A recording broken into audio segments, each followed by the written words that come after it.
Okay, here's my really quick Lightbinder guide post-Wars Onset patch that changed the skills and stats necessary for Lightbinder. This for PvE boss raids, obviously. These are my skill setup. There's two different ability sets that I use on Lightbinder depending on the situation. This is the most commonly used one for Rise and Shine, so you can have an extra resurrection in combat. When you use Rise and Shine, have this talent combined with it.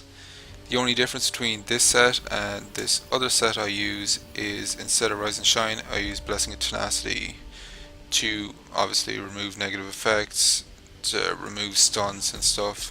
And when you equip that, remove the Mystery of Rebirth and equip Strength of Spirit. Um, that's all ability wise. Equipment wise, for the offhand, always the Halo one for 80%. That's the distortion one I have. For an extra for to increase your shield, obviously for everybody. Main hand, they're all kind of bleh. I just use this. I don't know. It's just what I have. I haven't picked up any other one that's anyway decent. I don't know if there is one that's really useful or not, but yeah. Rings wise, always Valor Spirit, Discharge, Temper. You want Discharge because it will reduce the cooldown on your shields. Your shields are your 2, your 4, your C. So it'll reduce the cooldown on all of those the higher your discharge recovery is. Then Temper, you want Temper because it will reduce the cooldown on Blessing of the Sun, which is a damage buff, and also your ultimate.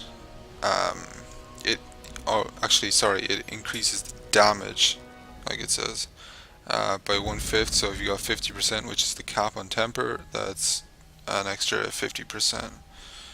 Or yeah, yeah. It doubles the damage on it, so it goes from 40% to 80%, and the ult goes from 50 to 100% extra damage. Your buff rotation will be spamming left click on all the DPS before you start combat. If it's a big burn at your start and they ask for an ultimate, which is your R, you will usually just go in, hit 3, and then pop your ultimate. Or when you pop your ultimate, you gotta always make sure you're standing beside the highest DPS. So if they're ranged, stand beside them. If they're melee, stand beside them in melee. When you're in this ultimate, just tab target the boss and spam left click. It does some damage. Alternatively, for the ultimate, you can attempt, if you wish, to Flood of Light, which is hold left click for a couple of seconds, then go into 3 and R, but that one, there's usually not enough time frame to do that. If your ultimate is not up, you will want to do your 3 and hold left click on whatever DPS you're assigned to buffing. Flood of Light transfers your stats to them based off how much Valor and Spirit you've got. So that's what you want, high Valor Spirit. Chapels wise,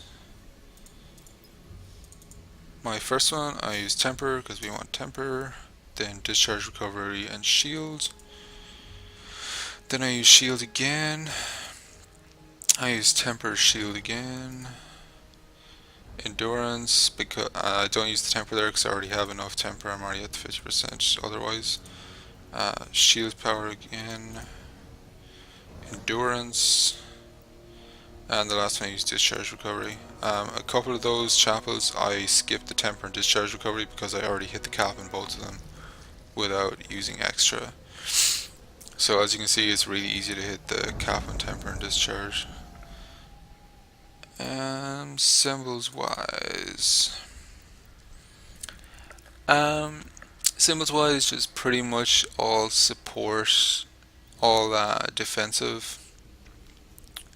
So balance Warrior Defender's Creed and anything defensive, you won't be attacking at all when you're uh, when you're um, when you don't have enough energy to flood a light, which is your whole left click. You're just spamming left click on the DPS to build up your energy source faster again. When your energy source is high enough, your flood of lighting again. You can almost constantly keep flood of light on the person you're buffing. But yeah, when it's soft cooldown, just spam that up. Make sure you got enough ready for the burn rotation to do a flood of light and a 3. 3 doesn't take any energy source, so that's fine.